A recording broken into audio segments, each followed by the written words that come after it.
不过有几个球真的打得不错。这个球飞到了是在左外野方向。This ball is long gone, just like the ex-girlfriend who will never return. Home run！ 这个球就像是变了心的女朋友回不来。Whenever I'm in a bad mood, all I got to do is put on that clip and hear "Long Gone," like your ex-girlfriend who will never come back. What a fitting way to start off this episode of Crafting the Call. It is dedicated to international baseball. I'm Josh Suchon with the Albuquerque Isotopes. And I'm Jesse Goldberg-Strassler of the Lansing Lugnuts. Josh, as Shakespeare once wrote, all the world's a stage and all the men and women merely players. And this is what he was talking about, because you and I are going to talk to two of the very best in international broadcasting as we discuss the very best of international competition. And to that end, let me first introduce Tyler Maun, the lead play-by-play voice for the WBSC Colorado Proud. Tyler, good to have you. Guys, it's so good to be here. I think that's the only time that I've ever been mentioned in the same breath as Shakespeare, so I feel good with that. That's the first. There might be more. We'll see. We also will bring in Alex Cohen. He's the lead voice for the Iowa Cubs. We have also heard him calling some Major League Baseball games. He has broadcast a bunch of international baseball, and we're going to hear some of the clips of both Tyler and Alex as well. Alex, welcome to Crafting the Call. Thanks for having me, guys. No Shakespeare comp? What the heck? Now I'm disappointed. But no, really appreciate you guys having me. And, yeah, I've been fortunate enough to call international baseball for the last decade, and I've been broadcasting with Tyler at cool places like the Tokyo Dome and in Taiwan. So just to be able to talk with all three of you guys about that, I'm really looking forward to it. It's going to be a blast. Josh, I had a quick question before we actually got started watching clips, commenting, and enjoying what broadcasters come up with to describe this, because we began with a great one. And that is, for each of you, you've called so many different levels of baseball, so many different types of competitions. What is the atmosphere like for the international competition? When it's like it was for the clip that you heard at the beginning of this broadcast of Manny Ramirez going yard in Taiwan, the games that Alex and I have been lucky enough to do in Tokyo and in Taipei and, elsewhere, it is better than any sporting event you will ever attend in your entire life. It's, people who I know who have gone to events like the World Baseball Classic overseas or Premier 12 or, even just a standard regular season game in Nippon Professional Baseball or the Korea Baseball Organization or the CPBL, which is Taiwan's league. People are so blown away at the passion and the dedication and the engagement of fans. And it really, the only comparison I think that fans have here is it's like college football or college basketball at a really good football or basketball school. And it's different for baseball because it's, professional players. We don't really have the same level of complete locked in engagement with professional sports here the way they do overseas. But B, it's baseball, and being locked in on every single pitch is different from being locked in, late in the fourth quarter in a game, of a college football or basketball program. So it is as cool of a sports experience as you'll ever have. Yeah, Tyler, I think that's a really good comparison. In my comparison, it's part SEC football, it's part New Year's Eve party, and it's part medieval times. So you mix together everything. It's pure chaos in the best way possible. I just remember, Tyler, gold medal game 2019 Premier 12. And going down on the field and doing the pregame on field hit. And it's 45 minutes before first pitch. And you walk down the little tunnel of the Tokyo Dome, which is really cool in its own set. And then you walk upstairs and it's panoramic view of the Tokyo Dome. And 45 minutes before, it's 45,000 fans, everybody just standing up. We're pre-taping our hit. And they're giving the countdown, 10, 9, 8. And the first thought in my head was, I'm going to pass out. Like, this is unlike anything that I've ever seen. And they don't just do it for the pregame or the introductions, but they do it for all 3.5 hours of the game and an hour postgame. There is very limited alcohol, and there is much more cheering, chanting. It's incredible. It's unlike any atmosphere I've really ever been to this point, and that's including minor league games, big league games, and other international experience. It's so different in the most beautiful way possible. All right, along those lines, we're going to first hear some of Alex's clips from 2019 premiere. Set this up for us, Alex. Tell us what level 2019 premiere is before we hear the highlights. And then when we're done with these, Tyler, I want you to break down what you hear from Alex with these calls. Yeah, so that package that I said that you're about to hear is the 2019 Premier 12 Super Round. The first group for me was Group B. It was in Taiwan. For Tyler, it was Group A. It was in Mexico. So you go to Japan. It's for the Super Round. It's 6 teams. It's a round robin. And a lot of these clips that you'll hear are from Japan versus Korea, which is one, the semifinal game, and two, they also played in the gold medal game. It rotates between 2 locations, both in Japan, about 45 minutes away from each other. One is called Zozo Marine Ballpark, which is a really, really cool venue. Got to call Chinese Taipei versus Korea there, which I wasn't expecting to be as electric as it was. But, it under promise, over delivered. It far surpassed my expectations. And then Japan versus Korea in the Tokyo Dome, which is, again, it's the best baseball atmosphere, really, that I've ever seen it. It's comparable with Wrigley Field, Cubs, Yankees, Anthony Rizzo coming back. And you'll hear the electricity, the fanaticism. I mean, it's one of one. Let's hear it.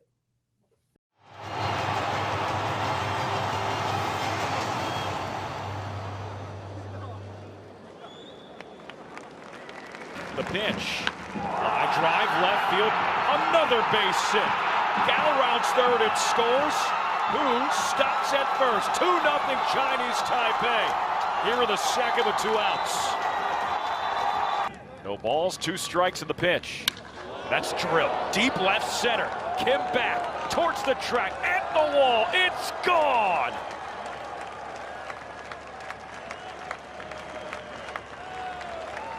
The United States on the board, and it's courtesy of a Brent Rooker bomb. Solo shot, and the U.S. is within 2. Here are the 6. It's a 3-1 game. Oh, Jonathan Jones sends a drive deep left. Kondo back, looks up, bye-bye. 2 balls, 2 strikes, and the pitch. Swing and a miss, strike 3. 2-2 offering. Grounder towards second. Diving play made by Kim. Over to first, and he got him. An inning-saving, game-saving play by Song-Soo Kim. He did it 3 times last night. He does it here tonight to end the 4th. 1-2 drill. Deep left center. Morrow and Yoshida back. Looks up and hits off the wall. This will be a 1-run game. Song-Soo Kim, the 9-hole hitter. 2-run double. It's 7-6 Japan. All right, Tyler, you know what it's like to call some of those games. What are some of the things that stand out for you when you listen to Alex's calls?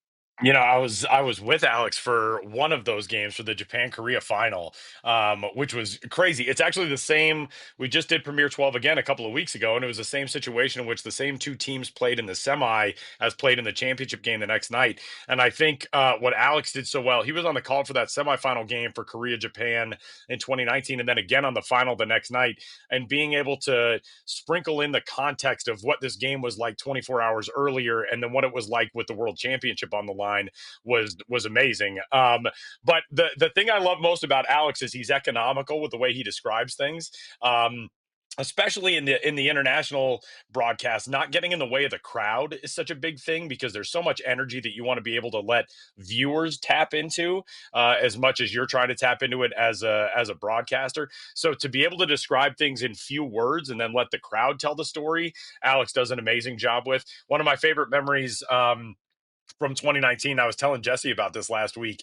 Alex and I, along with Ryan Rowland-Smith, and I think Craig Durham was there, and Andrew Reynolds, who were 2 of our other play-by-play guys in Tokyo in 2019. We had a night where we all just sat in this bar at the hotel looking out over the Tokyo Dome, just talking about sportscasting and talking about it in the nerdiest way, where we're like comparing the way we describe things, the words that we choose. I remember telling Alex one of the lines of his that I wanted to steal was he used this phrase, "we'll take the measure of a fly ball," to describe just a routine fly out that I've definitely stolen since then, Alex. Thank you. Because I remember the first time hearing him use it, and I thought, oh, I love that. I really like the description of that. That's one of the things I love most about Alex is the fact that he can capture a moment in a very concise and efficient manner, and it tells the story, gets in and gets out, and that's the call. It's not just continually rambling, talking over a moment, making yourself the centerpiece of a moment. That's what I love about Alex. I appreciate that, Tyler. My Venmo's coming to you after this. Thanks. Yes. Thanks, man. I appreciate it. And I think, what Tyler says, especially with international baseball, in those type of scenes in the Tokyo Dome, as a play-by-play broadcaster, in the hierarchy of who fans want to hear from, we're probably fourth on that. 1 is the crowd. 2, it's the emotion of the players.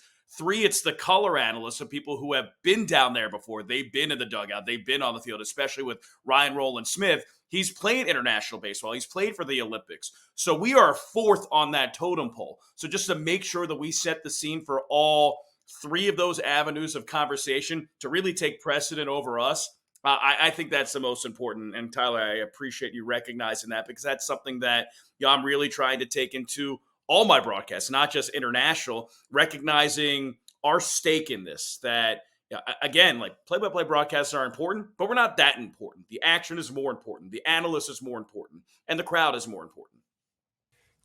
All right. We're going to hear some Tyler Maun highlights from 2023 Pool A World Baseball Classic. I think all of us know what the WBC is if you're watching this, but still, Tyler, set the scene. I'm pretty sure we're going to hear somebody else's voice every once in a while as well. Set the scene for where you are, who else is in the booth with you of these highlights we're about to watch. Yeah, the other voice that you will hear is Ryan Roland Smith, who pitched in the big leagues for the Mariners, the D-backs. He was a big leaguer for 5 years. Now you see him on MLB Network. We've done a bunch of international stuff together. Alex was far better at sending along a smattering of clips. I just sent a video that's all Yu Chang highlights from Group A, which pretty much, to be fair, Yu Chang was a lot of the highlights in Group A in 2023. But yeah, so Ryan and I did the WBC qualifying rounds, which were in Regensburg, Germany, and Panama City, Panama in 2022. And then they brought us back for the opening round in Taiwan. And our opening round group was nuts. We had 5 teams that all finished 2-2. So each team played each other. Everybody finished even. And via tiebreakers, we had to send 2 teams through. Ended up sending Cuba and Italy on to the second round in Tokyo. But Chinese Taipei, the home team in Taiwan, they were coming off of a really, really rough 2017 WBC. There were a lot of issues with roster construction. They did not put out a very good team and essentially got crushed in the opening round in 2017. And a lot of fans were really mad about that. So in 2023, WBC returns, and Yu Chang became a big storyline for the Classic and for Chinese Taipei's team, because he initially said he wasn't going to play. He ended up being talked into it. We can dive a little bit more into that as things go along. But he was the star of Pool A. He was ended up named the MVP of Pool A and did it in front of his own fans in Taiwan. So this is a lot of Yu Chang stuff. There was times, I'm not going to lie, like you're pitching a good game, you're just hoping you don't win the award. 1-1, back up the middle, that's into center field, and Chinese Taipei is onto the board in the bottom of the 5th on an RBI single by who else? Yu Chang. This crowd has woken up their guy, Yu Chang. Announced he was not going to play in the World Baseball Classic for Chinese Taipei. Crowd got stuck into him all over social media. He changed his decisions days later, and here he is, waking up this crowd with the first run from Chinese Taipei, Pool A. And just smoked that thing right back through the box. And that will spell the end of the night for Randall Delgado. A really stellar effort out of the bullpen. Fair play such a factor, 65 maximum. Jose Ramos foul ground first base side. Yu Chang over there to make the grab, and that'll do it for the top half of the 7th inning. It's stretch time here in Taichung. And the first pitch is hammered in the air to left center field, and that will be extra bases for Yu Chang right out of the gate here in the 3rd. Leadoff double.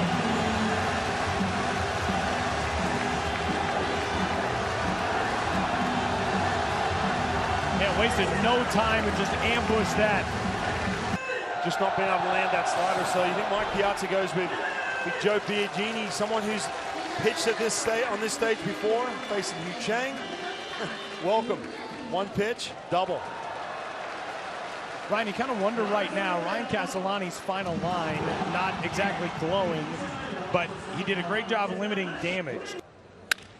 To improve the quality of Italian baseball in Italy as a bouncing ball to first is out number 1. Miles Mastrobuoni retired, and here is Sal Frelick. Yeah, no one warming up in that Italian bullpen right now. Might try and squeeze something more out of him. That's that conversation you have to have when he goes back to the dugout, that real conversation. Look him in the eye and say, hey, listen, you got any more left? Because you have been outstanding. Swinging a drive. High and deep right center. Gone! Yu Chang ties it up in the 6th.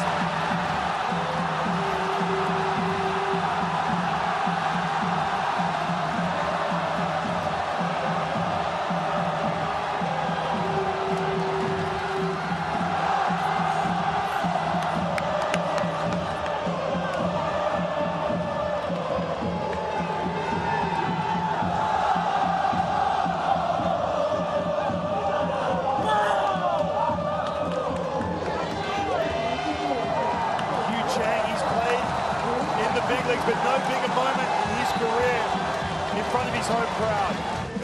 Yeah, man, look at this. Trying to sneak that fastball by him. Huge swing. Wow. 3-2. On the ground, out to second. Backhand stab by Chang. Suchon. Yu Chang is so versatile. Moving from first base where he started this game, he's at second base right now. He can play a whole bunch of spots. 2-1. A swing and another drive to deep left center field. Yu Chang has done it again!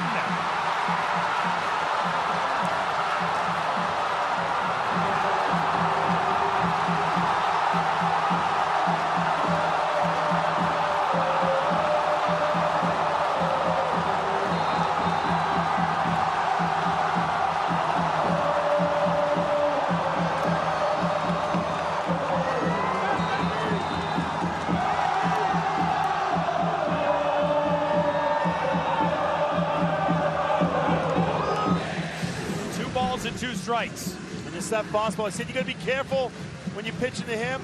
When you slip behind in the count, you have to count. There's nowhere to put him. Loaded bases. He knows. They have struck out 12 times today.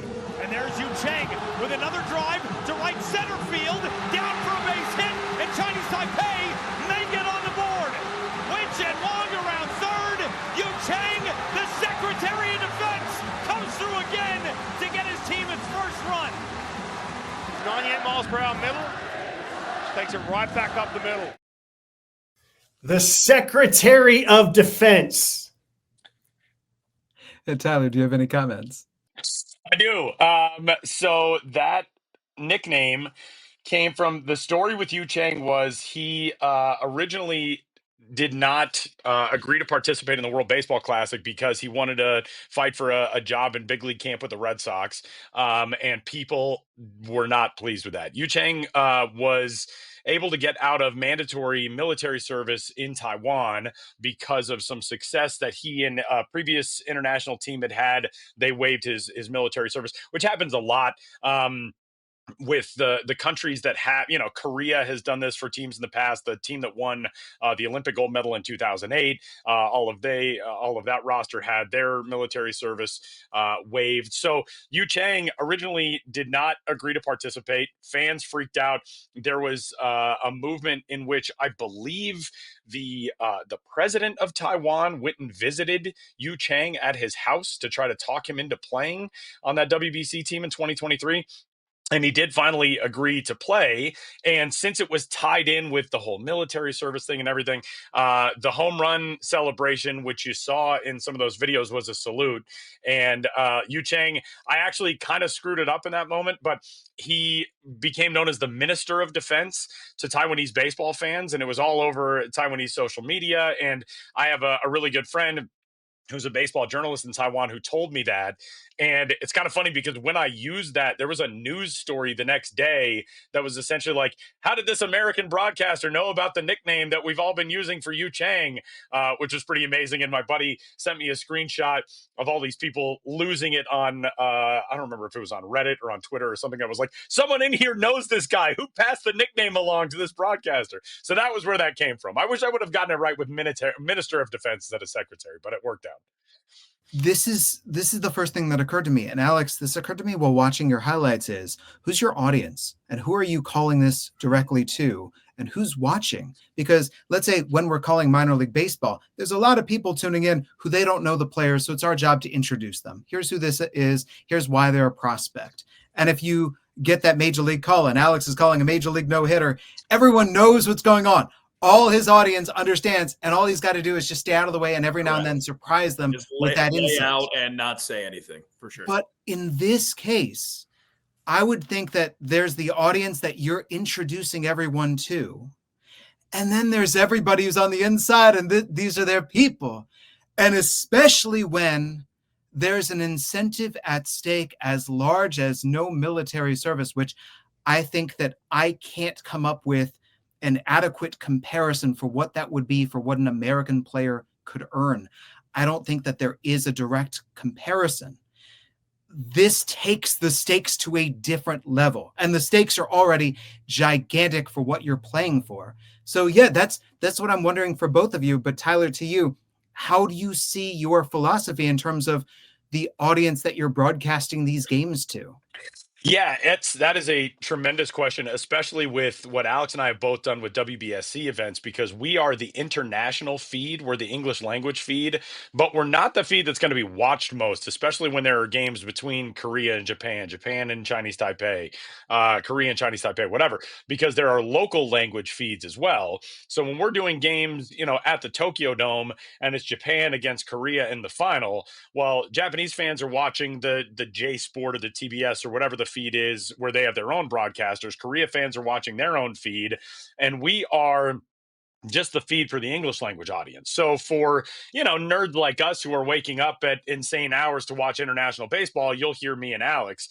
For most people who are tuned in the local markets, they're hearing their local broadcasters. So that is the interesting thing, because you want to strike the balance of narrating what the storyline is and why, because if you are somebody who is tuned in from the US and you don't know, what makes things so crucial in this moment for, Kotaro Kurabayashi, who is on Japan's team. Like, we have to explain who that guy is, why this is a big moment, but you also can't do that every single time he comes up. You can't do it every single time he's in the field. So you have to thread that needle of, here are who these guys are. This is why this storyline is important, while also not just belaboring that and hitting people over the head with it constantly. And it is kind of a weird line to toe. And I know Alex and I have talked about that before, of like, who's tuned into this game right now? Like, it's 3 a.m. Eastern time. We're calling a game between, Venezuela and the DR, and it's being played 6,000 miles away from both of those countries. Like, who is tuned into this game right now? So it is kind of an interesting balance to strike. And there is not really that much of a precedent. So we're kind of trying to figure it out as the WBSC guys as we go. But that is one thing that's always stood out, is like trying to find where that middle ground is and hit it as well as we can. Alex, let me ask you, because this is a charge that's levied at any broadcaster who, it's not their team that they're calling the game for. They're the national broadcaster, the impartial broadcaster, is bias.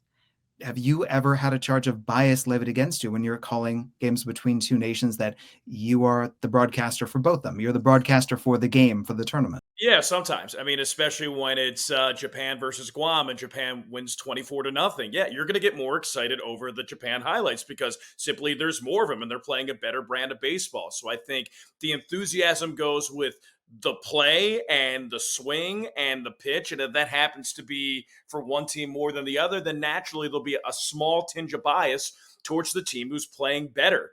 I think from an international perspective, for me, the main word is context. You have to give the audience context. If I'm doing a U15 game in Barranquilla, Colombia, why is it important? Why should you listen to this? What's the international base? Like, if a team places well in the U15, what does that mean for them for the Premier 12 or the WBSC or their international ranking?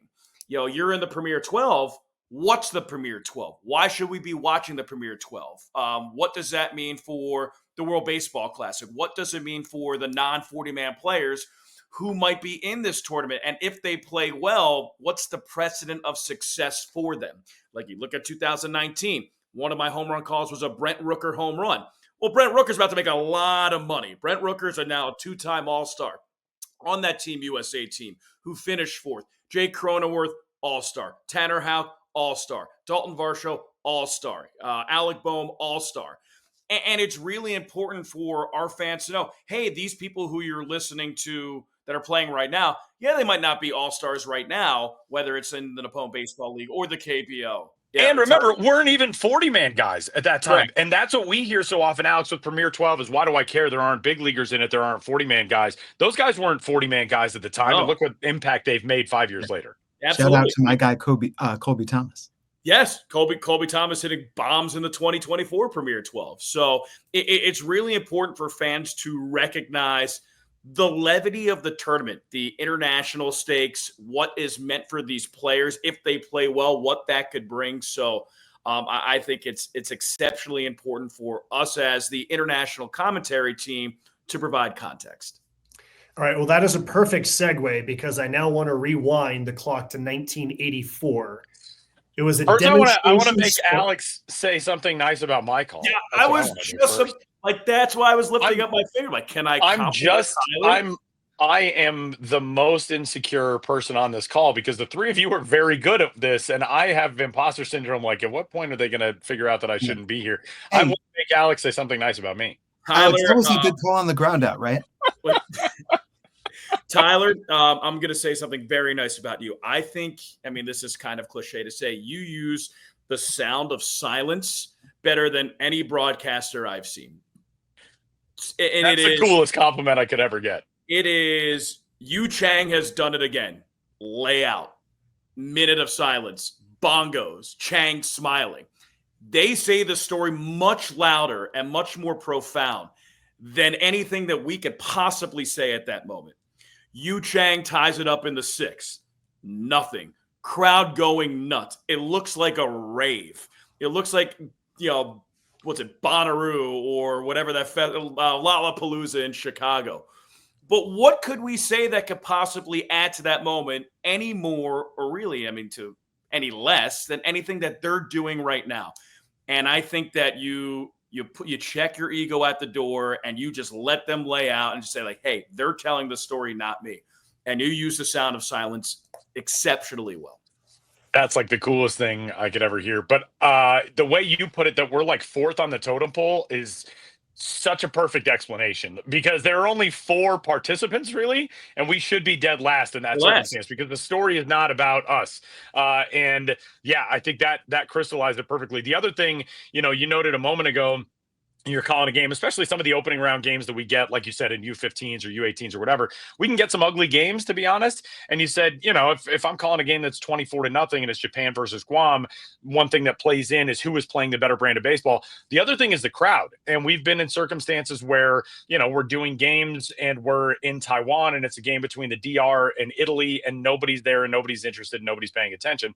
But you also do games where, for example, those games where Chinese Taipei is the home team, you do have to feed off of the energy both ways, where it's the crowd is going insane for the home team. Also, the moments where the crowd goes silent and it's the reverse of that energy, that excitement, that's the same. It's the parallel, kind of the upside down, if you will, of the excited part of a crowd's reaction to something, you have to be able to feed off of the inverse of that also. And so I think that was a really good point that you brought up, where it's sort of dictated your energy, and the things that could be construed as bias are dictated by the way the game is played, how the crowd reacts, and how we feed off of that.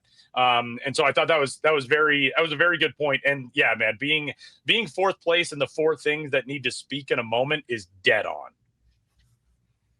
One thing that I'll add is that for me, it's not just what words you use, it's how. And I love the way, Tyler, you said again.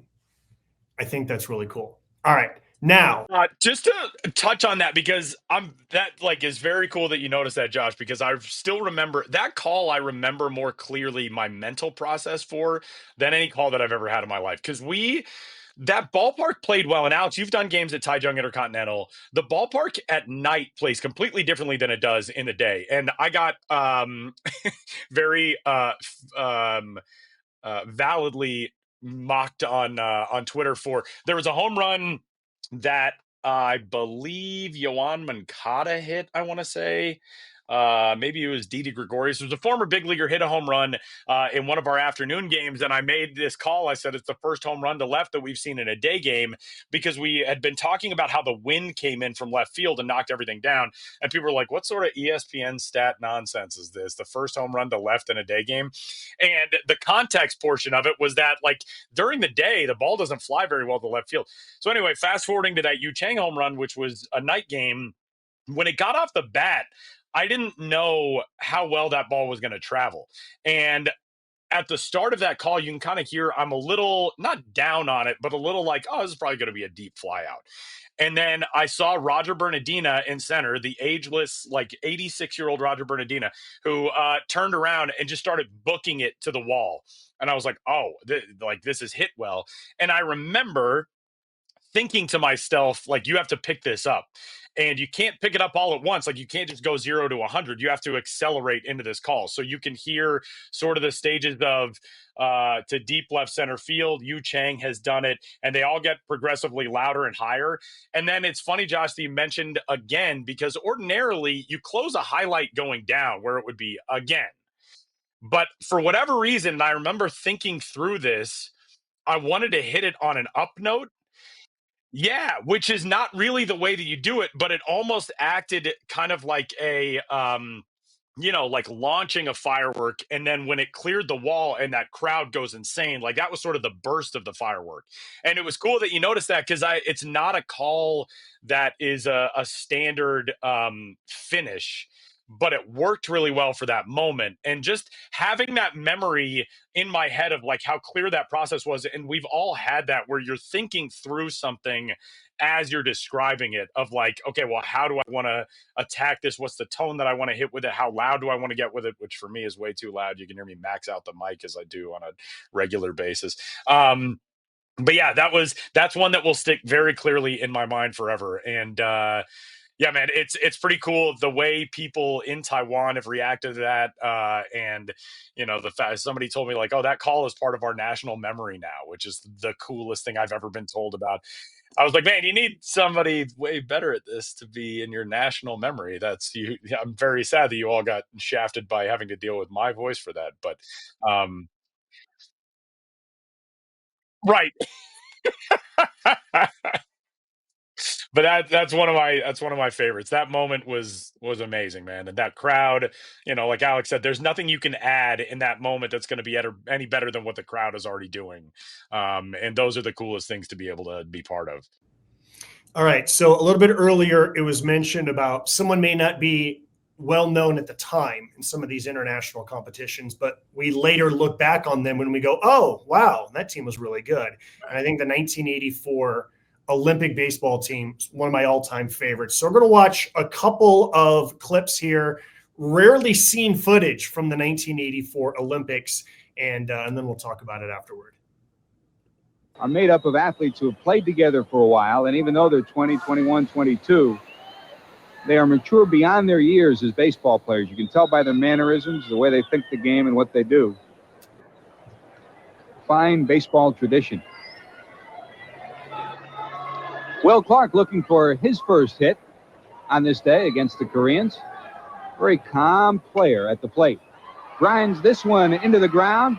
It rolls into right field. He'll get one. He's going to try for two. Here's the throw. He slides. He's safe. Does he stay on the bag? Big puts the tag on him. He thinks he got him off the bag. Now, hold on. Here's Kim. Kim comes over. And I think Kim's been thrown out of the game. It looks as if he put his hand on the umpire. Let's look at it again, Corey, on the replay. Good heads-up play by Clark, first of all. Hustling in because the center fielder was playing very deep. Slides in safely, but the hand appears to have gone off the bag. Bake applies the tag. Looks like he's out. Now watch it again from center field. There's the tag. Clark sliding beyond second base. And from the right of your screen, you will see the third baseman, Kim, come in and push the umpire right there. Clark is fired up. The umpire says, "You can't push me around. You're gone." His pitcher, Myung-Look Oh, with the full count. Pressure pitch, but Gwynn gets to third. Pressure pitch as he gets McGuire, but the runners will advance as again Dato has something working. Just could not get the bat on the ball. So even though McGuire strikes out, they do what they wanted to do, get the runners to second and third. As good as a bunt.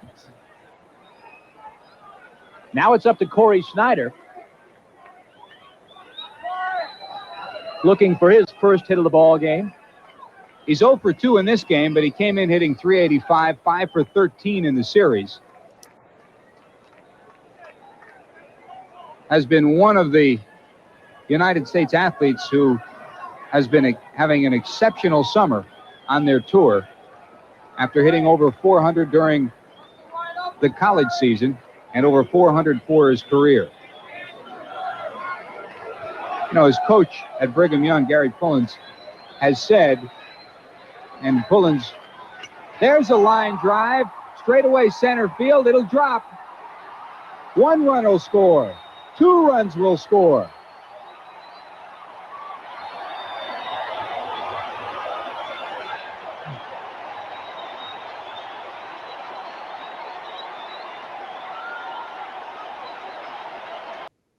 Okay, so I love these clips because it's Will Clark and Mark McGuire and Chris Gwynn, and there's some Oda B. McDowell that was in there, and then, of course, Corey Snyder.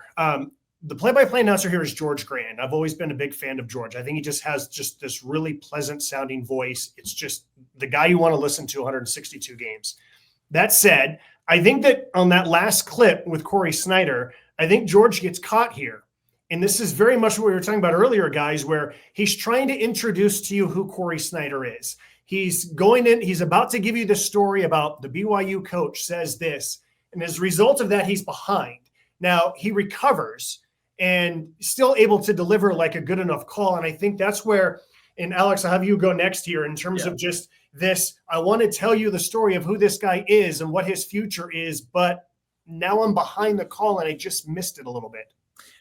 Yeah, my advice, I mean, not my advice, what I would do in that situation is, you know, right after a pitch that there's not a ball in play, a foul ball, because you have naturally more time to get into something like that. Word composition. I mean, it sounded like he was saying things in 12, 14 words. Try to do it in 8 to 10. What I really liked with the call, first of all, those unis are sick. Though I am going on my Hanukkah list, I am getting Team USA 1984 baseball uniform. Tessa, go on Amazon. I'm sure they have it. But what I really liked was as he was behind the call, still 1 run will score, 2 runs will score, layout. Because most people say the score, the inning after, he saw the crowd going nuts. And I'm sure what went through his head was, I've already said enough. People will find out the score. They could see it on the bottom left-hand corner anyway. Layout. And he did. Remember, there was no score bug back then, Alex. This is 1984. And as Jesse I don't remember 1984. I wasn't alive then. Yeah. As Jesse and I have done these episodes, we've really noticed how broadcaster styles have changed because of the score bug and different things like that. But anyway.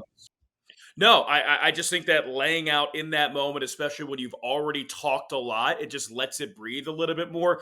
Jesse and I have talked a lot about this in a decade. It is more active voice. So 1 run scores, 2 runs score, not will score. I mean, naturally he's going to score if he scores. So that will word in the middle of it doesn't necessarily need to be made. Now, that was 1984. There's not that much of an emphasis then as it is now on tenses and when to say certain things in the active tense, the past tense, or the future tense. But that's something that Jesse and I have talked about for years, and something that I noticed right away. But as I said, I think that he had to catch up. It was a good enough call, and I really like the way that he laid out at the end of it. I really like the metal bat sound too. It was pretty neat.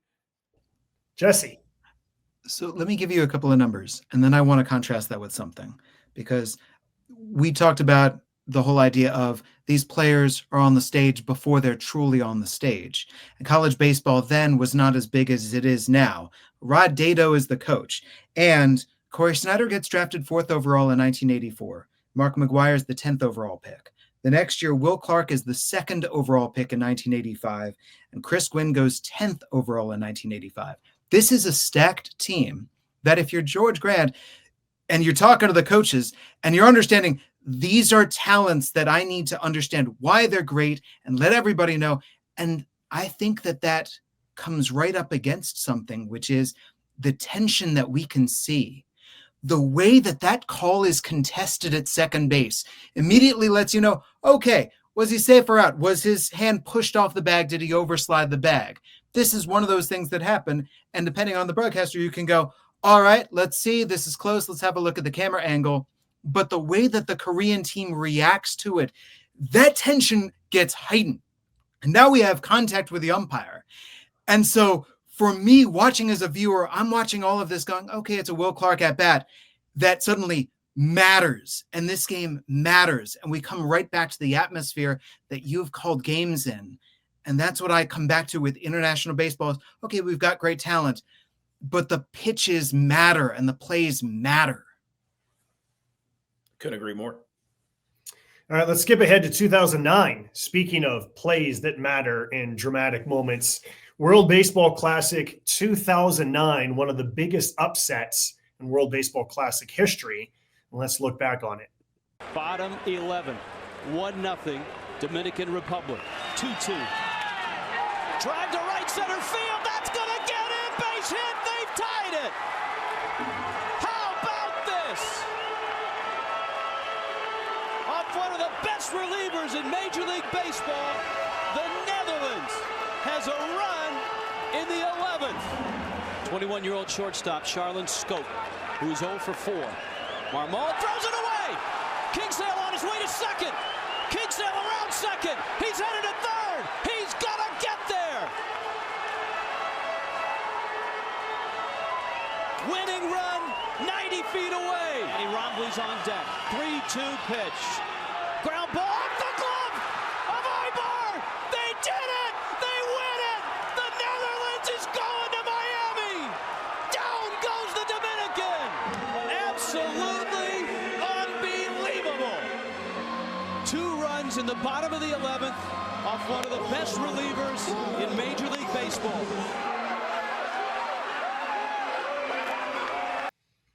All right, so that is the voice of Rich Waltz, who was on the call, who sounds excellent. Jesse, you're up first in breaking down that. Okay, so I want us to get right back to the very start of the World Baseball Classic, which was, this is fantasy sports. And I'd been reading magazines for years when I was a teens and in my 20s. Wouldn't it be cool if Venezuela had a team and Dominican had a team and US had a team? What would these all-star teams look like? And then the World Baseball Classic started. And I believe, Josh, correct me if I'm wrong, this was the second iteration. Mm-hmm. So we've got the second iteration. And the first one happened. And what a cool thing. This is cool. But these are the hunk ballers, man. And that's Sir Eugene Kingsale, who his great tool was speed. And to see the hunk ballers from the Netherlands knock out the Dominican, that put this, I would argue, on the map in a different way. Instead of just seeing all-star teams against all-star teams, the joy of the World Baseball Classic really began understanding how much it meant to everyone. And I'm sorry to touch on this theme again, but that idea of what is the gravity of the circumstance and what does it mean to the players, to the teams, and to the nations. That's what I come back to as Rich gets carried away, and I love it. I think it's perfectly permissible to understand here's Carlos Marmol at the height of his unhittableness for the Cubs, and the Netherlands beats him. Tyler, how about you?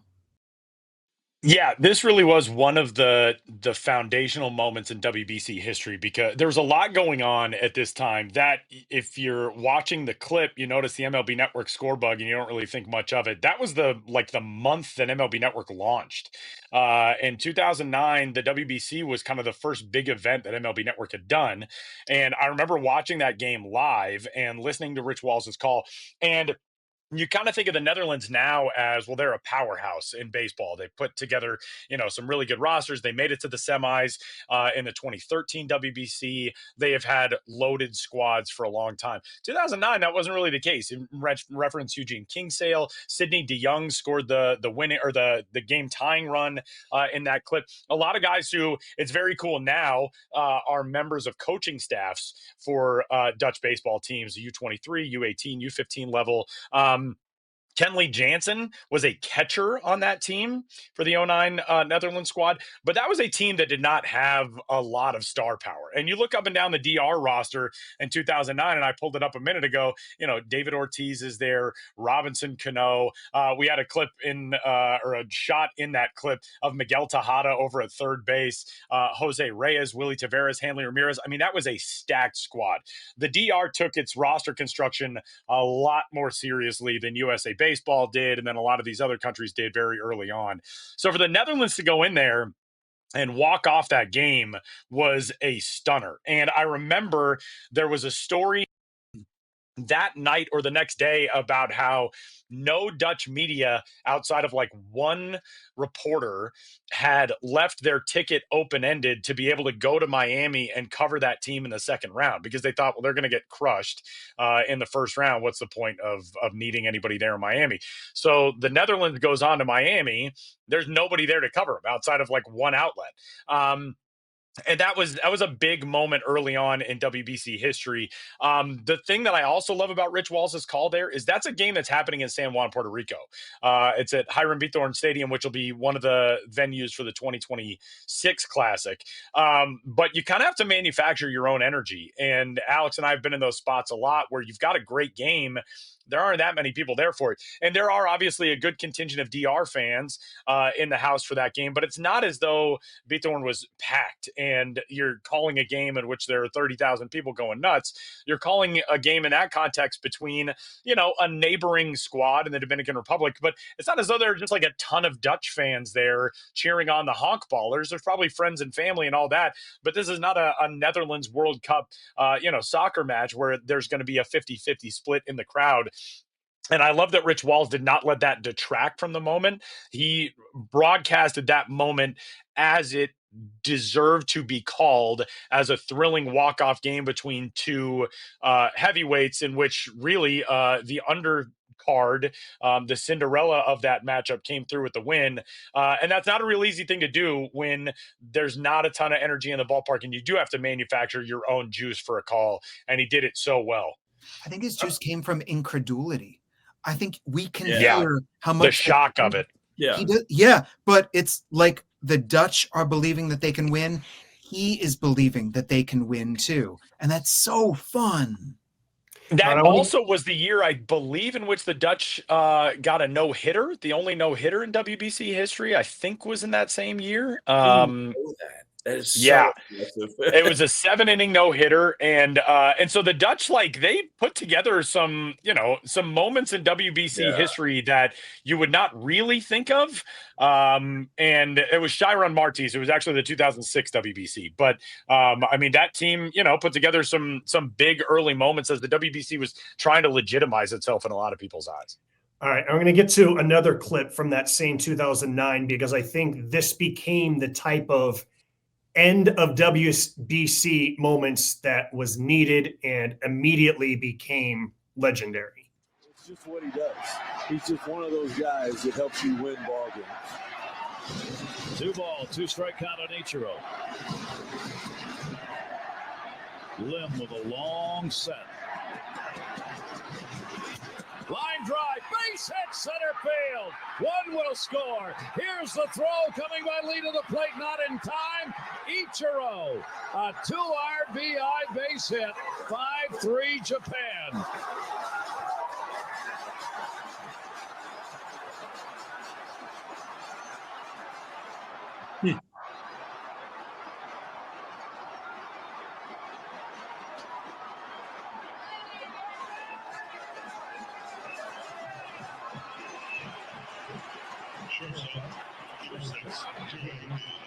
He did it again.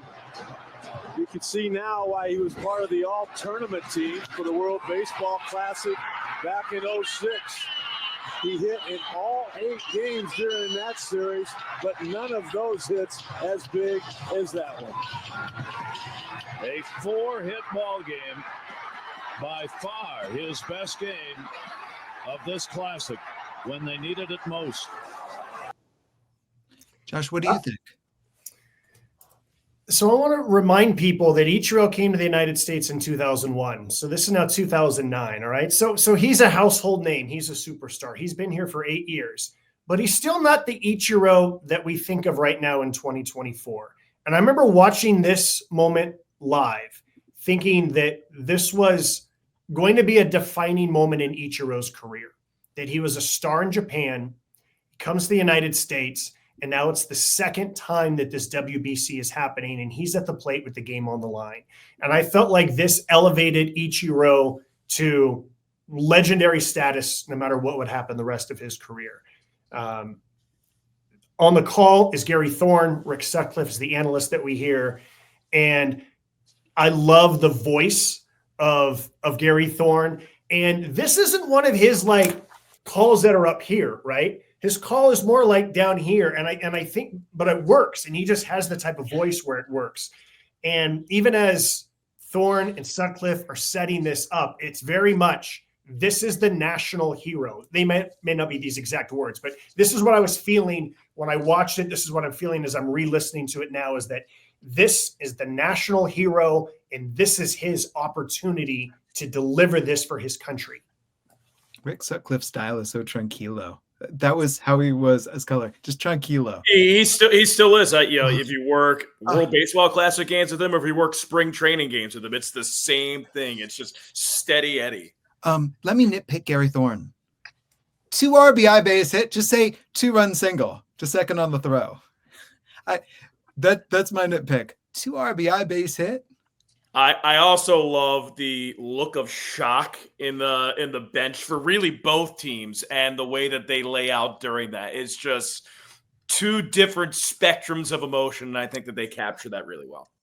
I'm going to point out one thing that, Alex, I bet you probably picked up on too. You could kind of tell that Gary Thorne, and this is not a shot at Gary Thorne in any way, because we have both been in this circumstance, but you could tell you're doing a game and dealing with rosters that you're extremely unfamiliar with. Gary Thorne had no idea who was scoring on that play. He said 1 run is in, 2 runs are in. You could also hear him say the throw to the plate by Lee, which is where you're looking down at your scorecard trying to find that name because you can't remember who's in center field. Because this might have been the first Korea game that Gary Thorne did. I don't remember what the broadcast schedule was. I was at Dodger Stadium for that game.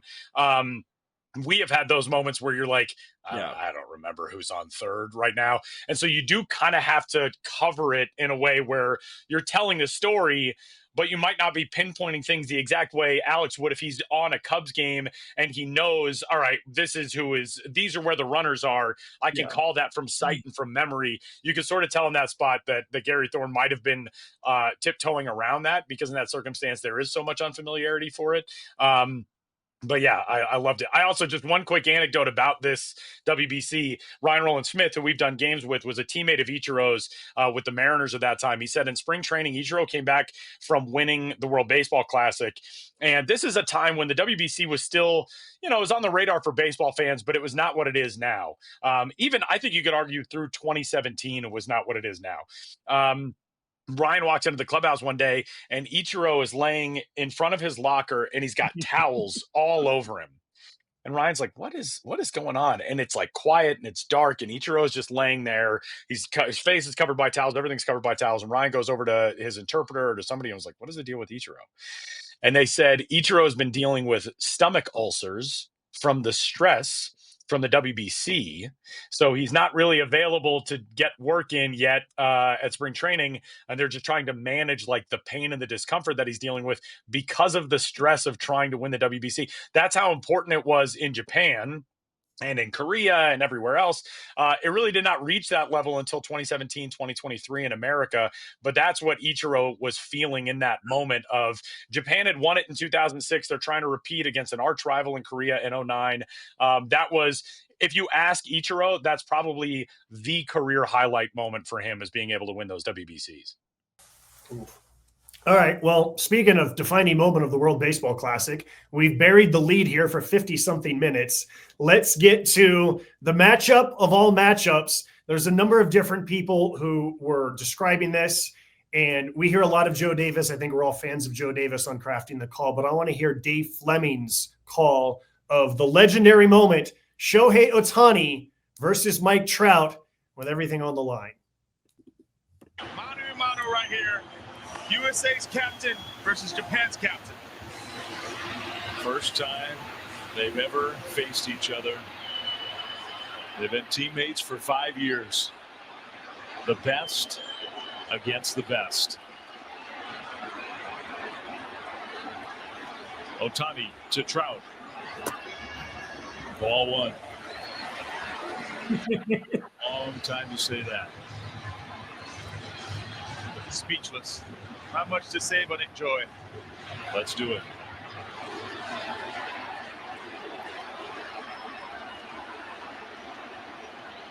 Ohtani's 1-0. Moving by at 100 miles an hour. Is this fun or what? Japan hoping to celebrate. USA looking for heroics. Ohtani's 1-1. Trout takes off the outside. It is unbelievable. It's 100 miles an hour cutting. Now that pitch just cut. Ooh. That's a ball. Great take. So this take, though, he's giving him the heater. 2-1. Here's the pitch. Trout swings and misses. Pure challenge. I wouldn't want it any other way. My best stuff against your best swing. All right. Here we go. USA down to its final strike in the 9th inning. Ohtani 2-2 to Mike Trout. Here's the pitch. In the dirt at 102. Baseball wins tonight. A matchup we've all been wanting to see.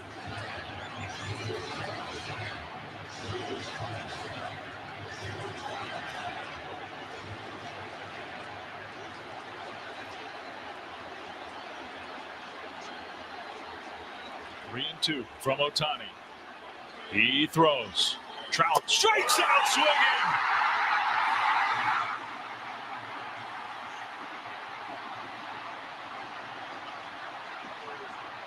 Ohtani and Japan celebrate a World Baseball Classic championship.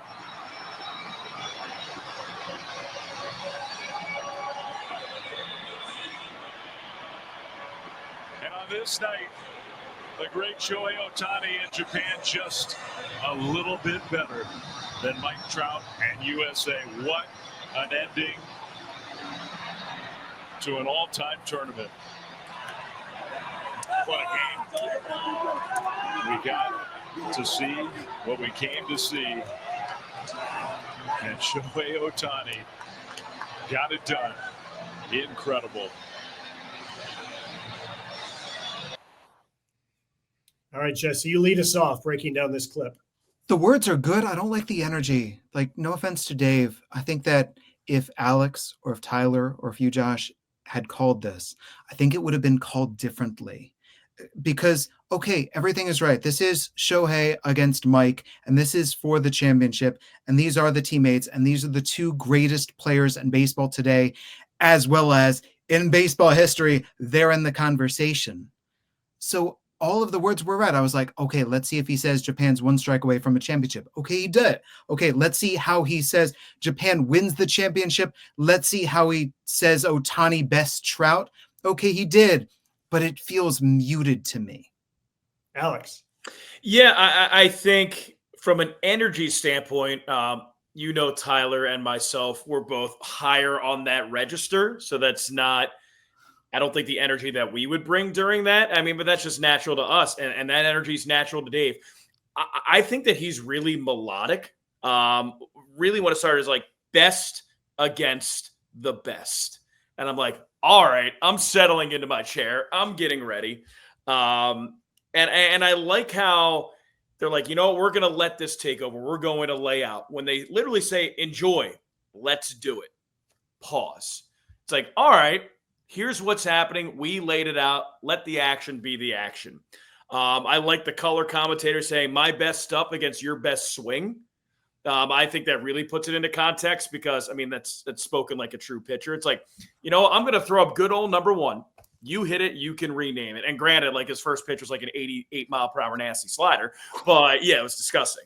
But it was just like my best stuff against your best swing, which wins out. And that properly contextualizes the at-bat to me. I think saying something like baseball wins tonight, it's a little generalized. But again, it does give the average listener proper context. Like my wife listening, it would be like, oh, that's kind of neat.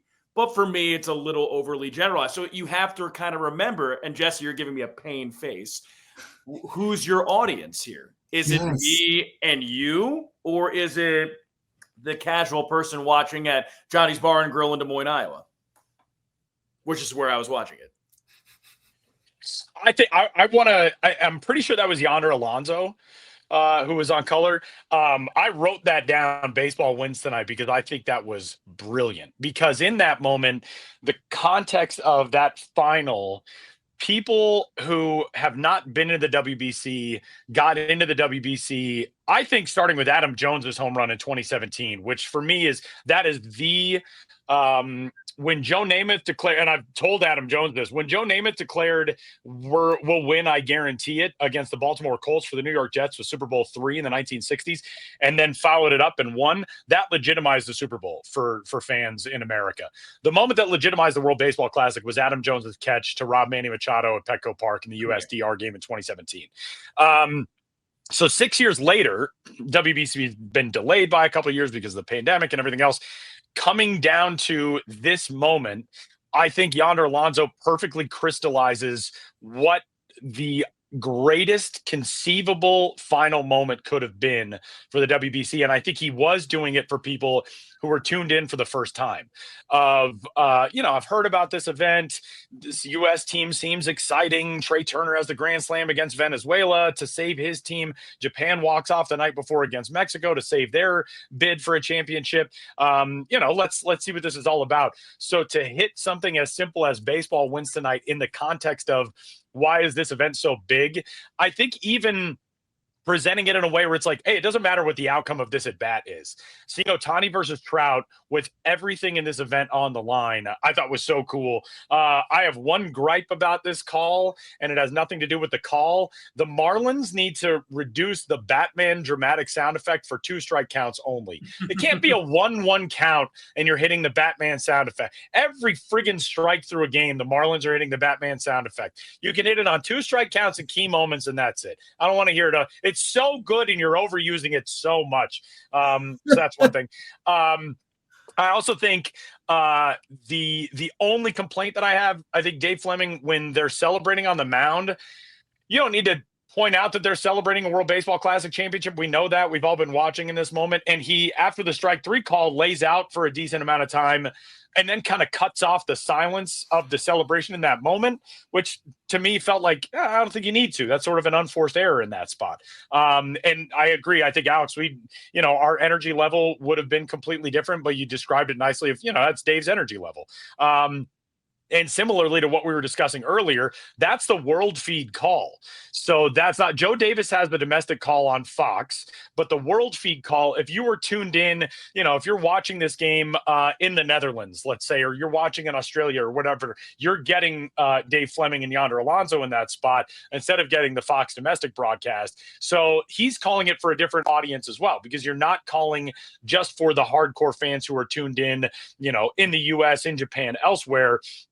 You're calling it for potentially a fan base of people who are like, I don't really know much about this event. Let me tune in on, ESPN Australia and see what this is all about. So you do kind of have to generalize it in that aspect too, which is another thing that I really liked about Baseball Wins tonight, because I think it contextualizes just how big the moment was.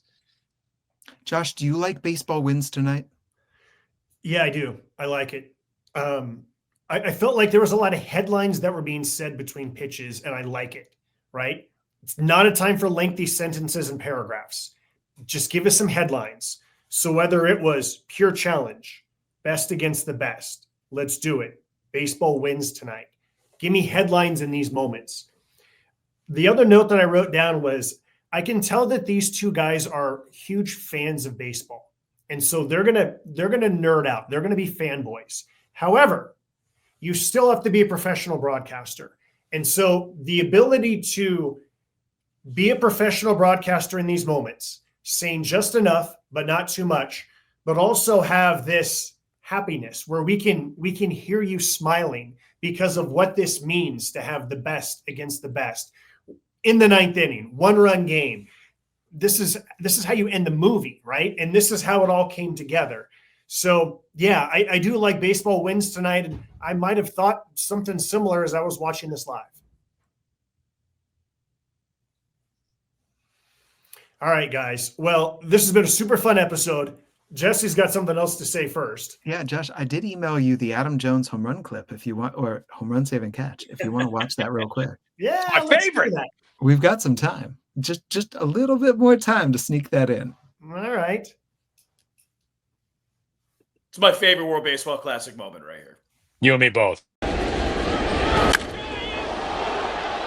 well out to right center field. Jones still on the move, running out of room, and he makes the catch!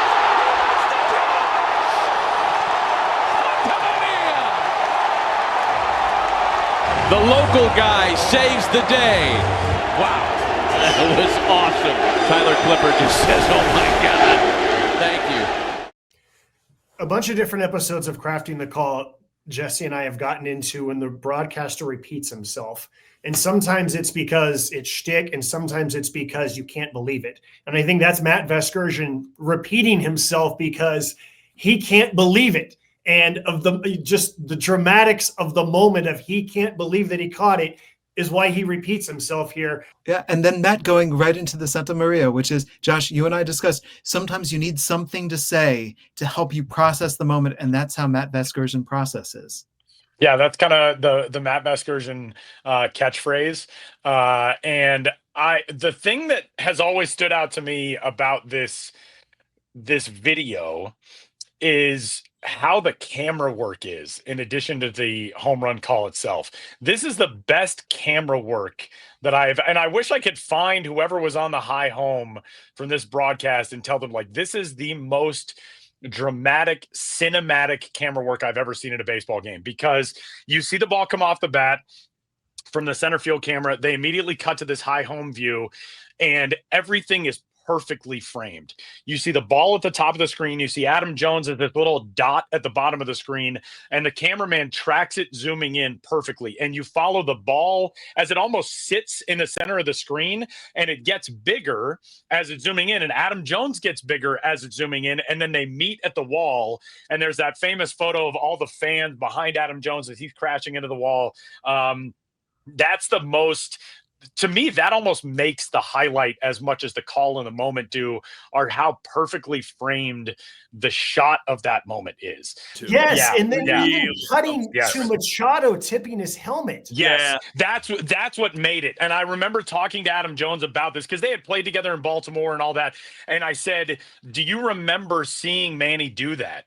And he said, I was I blacked out in that moment. I was so fired up, but I do remember seeing it afterwards. And to me, that whole, it's not just the call and the camera work, the production, whoever the director was in that spot as well, to say, let's go to Adam Jones and get his reaction. And then immediately seeing Manny Machado tip his helmet like that. If you had told me the whole thing was scripted because they wanted to get a great moment for the WBC, I'd be like, all right, I can believe that, because it was so perfect in that moment. And for Manny Machado to have the presence of mind to do that, A, is incredible. B, he's doing it to a former teammate. But C, it encapsulates everything about the WBC that you want to be encapsulated, because it's an incredible moment in a dramatic spot in the game with an electric crowd. That crowd is, you talk to guys who played in that game, they're like, I've never played in an atmosphere like USDR in San Diego. Maybe USDR in Miami was the only other thing it compared to it.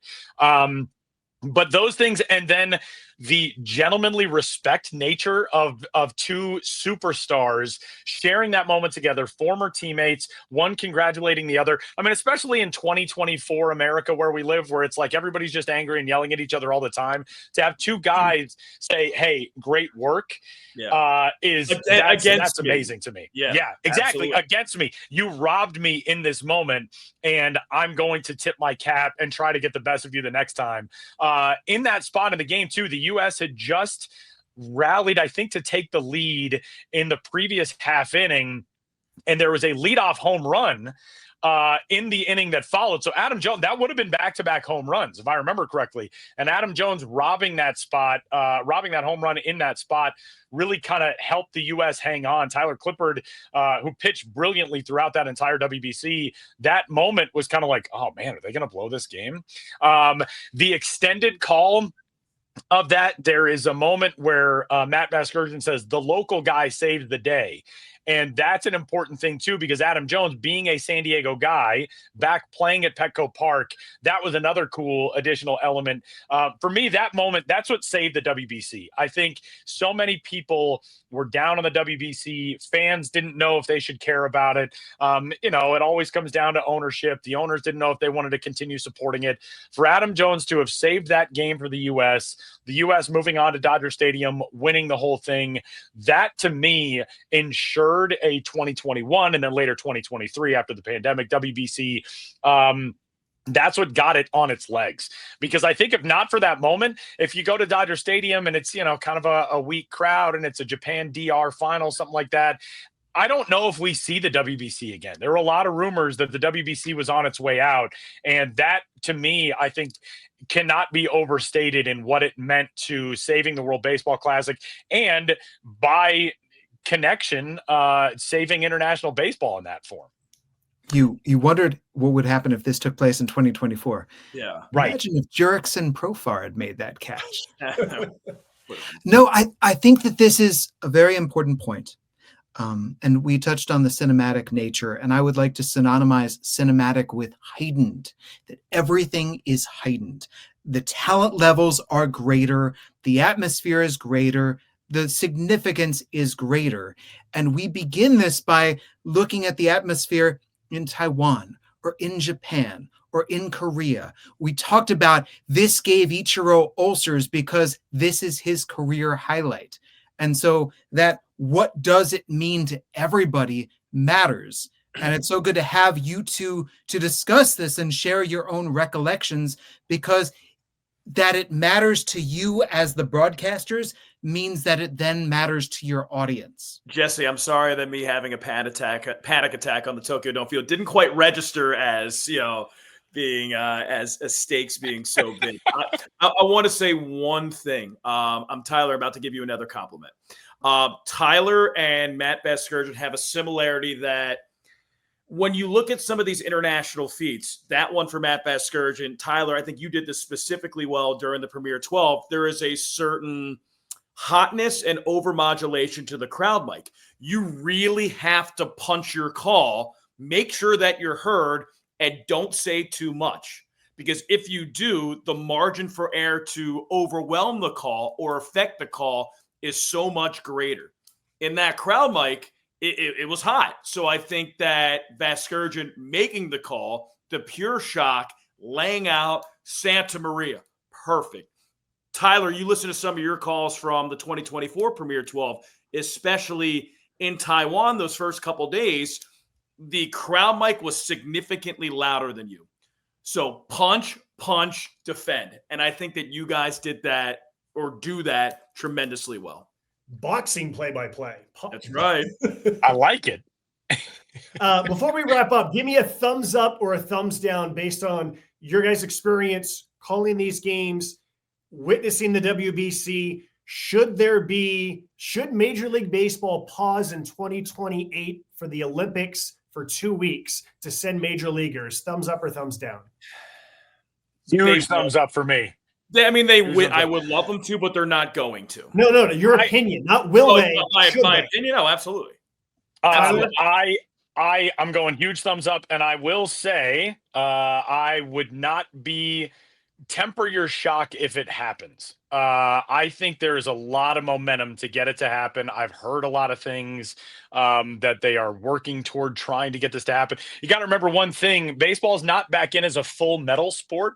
It is technically a demonstration sport, I think is what they call it. But it's not been fully admitted back into the Olympic program. So it won't be an 8-12 team field. I think it's a 6-team field in 2028 in Los Angeles, which coincidentally enough, the clip that you aired from 1984, that was at Dodger Stadium also.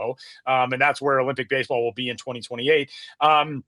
I think given a host of factors, the success of the WBC is number one. Number two, I think there is a growing understanding that sports are not succeeding if they are not breaking on beyond their domestic markets nowadays. The NFL is playing regularly in Europe and now in South America. The NBA is playing overseas. The NHL is playing regular season games overseas. Major League Baseball obviously has done that. But I think there is such a saturation of success with sports products in domestic markets. And this is not limited to American sports. The National Rugby League from Australia, NRL, has been hosting matchups in Las Vegas for the last couple of years. We've seen Premier League games come over here. Cricket is trying to make a push into the United States. So I think there is an understanding that the continued globalization of the sport is not just important, but I think is vital to the future success of the sport. Obviously, it's a huge thumbs up from me and from Alex. We would love to nerd out on baseball at the Olympics being a full-fledged, successful, big league inclusive event. But I think there is a very much burgeoning understanding from leadership at MLB, from ownership, from the Players Association. This is something that would be very, very good for baseball. So I will say, do not be shocked if it does happen. I would love it. I would love it. Sorry, Jesse, I didn't mean to interrupt you. My only glass half full, half empty is from a player safety and player personnel standpoint, especially from a pitching side. When you're pitching in the World Baseball Classic, those are innings 0 to 20. If you're pausing in the middle of the season, they're innings 200 to 220. And when you're giving arms $200, $250, $300 million, and you're giving hitters $756 million, I think that the risk of putting those guys in those elements that throws off their routine in the middle of the season, there are some risks there to the money spenders and the owners. Well, let me just jump in with one thing real quick. The MLB innings leader this year only threw 208 innings. So crazy. The good thing about that is it's not quite the same workload that it would have been if we were doing this, for the 96 games in Atlanta or whatever it is. Yes. I do think that is a big part of it. I think the point that I brought up earlier, that it's not a full-fledged Olympic field, means that you can shorten this event to a week.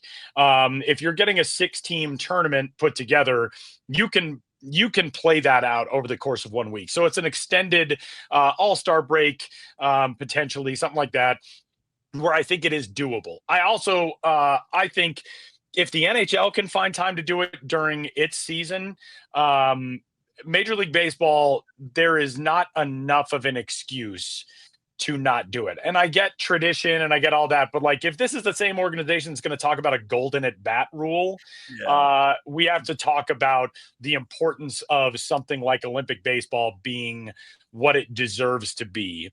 And I think that is a very worthwhile and worthy conversation. I understand, the injury concerns and all of that. But I think that there's so much more to be gained from this. You look at somebody like Edwin Diaz, who injures himself in the WBC a couple years ago and said immediately afterwards, I would never take this back. For all of the complaints about the fact that I got hurt during an exhibition, that doesn't matter, blah, blah, blah, I would do it again 100 times out of 100. Guys want to have these moments internationally. They want to play for their countries. They want to be on those stages. I think it'd be extremely good for baseball. It is 2 wild thumbs up for me. All right, fellas, this was super fun. 2 thumbs up for me for having both of you join us for this episode. Jesse, I'm going to give the floor to you to wrap up this episode and say goodbye on it. Yeah, so we appreciate you 2 for joining us and sharing of your, not just experiences, but your insights, and especially moving forward. As we move forward, your voices will help take us through those international competitions. But for this, to understand the different element, the different dimension to international baseball broadcasting, these insights were highly important. So with enormous thanks to Alex Cohen, and he can compliment him all the more to Tyler Maun as well, because we want to make sure that your egos escape relatively unscathed. For Josh Suchon, the voice of the Albuquerque Isotopes, I'm Jesse Goldberg-Strassler with the Lansing Lugnuts, and this was Internationally Crafting the Call.